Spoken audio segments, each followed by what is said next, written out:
حضرت ملا احمد نراقی اپنی کتاب تاقدیس میں تحریر فرماتے ہیں کہ حضرت موسیٰ علیہ السلام کوہ طور کی طرف چلے جا رہے تھے۔ راستے میں ایک بوڑھا آتش پرست ملا جو گمراہی اور گناہوں سے آلودہ تھا۔ اس نے حضرت موسیٰ علیہ السلام سے کہا، کہاں جا رہے ہیں؟ حضرت موسیٰ علیہ السلام نے جواب دیا، کوہ طور پر جا رہا ہوں، جس جگہ وہ بے انتہا نور کا مرکز ہے، وہاں جا رہا ہوں تاکہ اللہ سے راز و نیاز اور مناجات کروں اور تمہارے گناہوں اور خطاؤں کی معذرت کروں۔ اس آتش پرست نے کہا، کیا میرا پیغام بھی خدا کے پاس پہنچا سکتے ہو؟ حضرت موسیٰ علیہ السلام نے کہا، تیرا پیغام کیا ہے؟ اس نے کہا، میری طرف سے اپنے پروردگار سے کہنا کہ اس خلقت کے جھرمٹ کے بھیڑ میں تجھ کو خدا مانوں۔ یہ میرے لیے ننگ و عار ہے، مجھے ہرگز اپنے پاس نہ بلانا اور مجھے تیری روزی کی منت اور تیرے احسان کی بھی ضرورت نہیں ہے۔ نہ تو میرا خدا ہے اور نہ میں تیرا بندہ۔ حضرت موسیٰ علیہ السلام نے اس آتش پرست کی گفتگو کو سنا تو انہیں بہت جوش آیا۔ اپنے دل میں کہا، میں اپنے محبوب سے مناجات کرنے کے لیے جا رہا ہوں۔ مناسب نہیں ہے کہ اس کے سامنے یہ سب نازیبا گفتگو بیان کروں۔ حضرت موسیٰ علیہ السلام کوہ طور کی طرف روانہ ہو گئے۔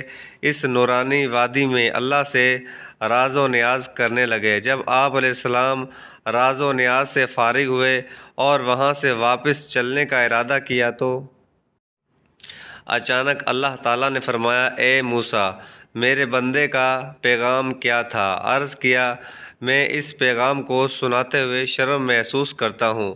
تو خود علیم و بصیر ہے اور جانتا ہے کہ اس بوڑھے آتش پرست کافر نے تیری شان میں کیا گستاخی کی ہے۔ اللہ تعالیٰ نے ارشاد فرمایا، اس زبان دراز کے پاس جانا اور میری طرف سے اس کو سلام کہنا اور اس کے بعد پیار و محبت سے اس کو یہ پیغام سنانا۔ اگر تجھے مجھ سے عار ہے تو مجھے تجھ سے کوئی عار نہیں ہے، میں ہرگز تجھ سے جنگ نہیں کروں گا۔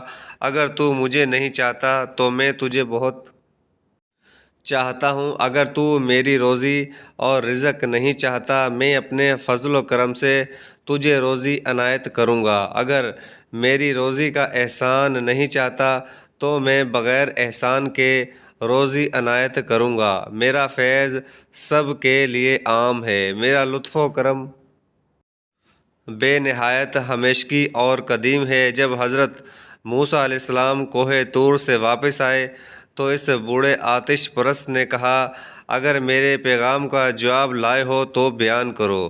حضرت موسیٰ علیہ السلام نے اللہ کا پیغام اس کافر اور آتش پرست کو سنایا۔ کلام الہی نے اس کافر اور ملحد کے دل سے کفر کے زنگ کو دور کر دیا۔ وہ ایک گمراہ انسان تھا جو راہ حق سے دور ہو چکا تھا۔ اللہ کا پیغام اس کے لیے ایک گھنٹی کی طرح تھا۔ وہ شب و تاریک کی طرح اندھیرے میں ڈوبا ہوا تھا۔ وہ جواب اس کے لیے نور خورشید کی طرح بن گیا۔ شرم و حیا کی وجہ سے سر جھک گیا۔ اپنی آنکھوں پر تھوڑی دیر بعد اس نے سر اٹھایا اور اشک بھری آنکھوں اور سوز جگر کے ساتھ کہا، اے موسیٰ، تم نے میرے جسم میں آگ لگا دی ہے جس سے میرا جسم اور روح دھواں ہو گیا ہے۔ یہ کیا پیغام تھا جو میں نے خدا کی بارگاہ میں پیش کیا؟ میں بدبخت ہوں، افسوس مجھ پر۔ اے موسیٰ، مجھے ایمان کی تعلیم دیں، مجھے حقیقت کا راستہ بتائیں۔ خدایا، کیا عجیب واقعہ پیش آیا، میری روح قبض کر لے تاکہ میں اس پریشانی سے نجات پا جاؤں۔ حضرت موسیٰ علیہ السلام نے ایمان، عشق، رابطہ کی گفتگو اور اللہ سے راز و نیاز کا سلیقہ سکھایا اور اس نے توحید کا اقرار کیا اور اپنے گزشتہ گناہوں سے توبہ کی اور اس دنیا سے محبوب کی طرف کوچ کر گیا۔